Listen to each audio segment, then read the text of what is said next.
طيب يا عم يجوا ايه موحشني كلكم.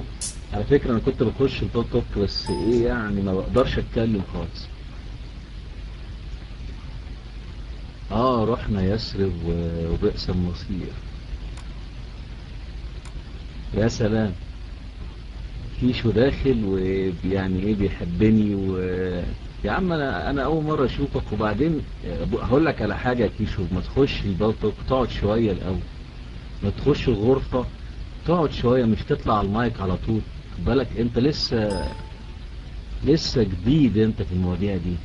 ما انا طيب يمكن مدام فيها صدقني يبقى يمكن هقول لك ايه. اه هتكون فري سينكر. هتكون فري سينكر يعني ده اللي بقالي مدة ما شفتوش. طيب طب خدي المايك يا انيا وايه، والحبايب هيهلوا هم واحد واحد. انا اقعد معاكم شوية بعد كده انام عشان سفرية الحجاز ديت يعني مهلكة جدا. المايك معاك يا انيا. أشكرك أخوي الحبيب. سامحني. أهلا وسهلا بك مرة أخرى. نورت البوم، نورت البالتوك كله، ولكنه خسارة ما خبرتنا ما هو الواجب الذي قمت به في زمزم. يعني احنا عاوزين نعرف. عموما ما أطول لأن كيشو بده يتكلم وشكله يعني مستعدة. تفضل يا كيشو نسمع منك. ربي يبارك فيك. طيب سلام المسيح مع جماعكم. في صوت؟ ايه يا عم سامعني؟ في صوت ولا مفيش؟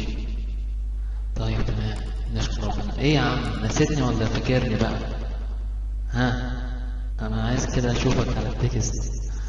فاكر صاحب الصوت ولا نسيت؟ امم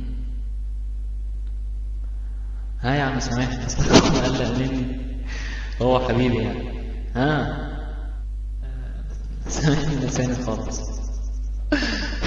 يا عم انا اللي كنت مطلع دين امك يا ابني هناك. مش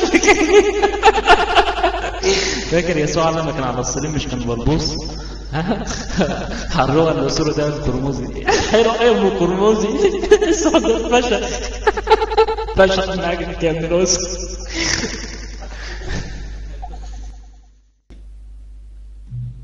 ده واحد من الحبايب، واحد من الحبايب يا انيا. يعني انا غبت عن البلطك فترة لكن بهرشهم على طول، بهرشهم على طول يعني ده داخل رافع ايده، اللي بيخش رافع ايده ده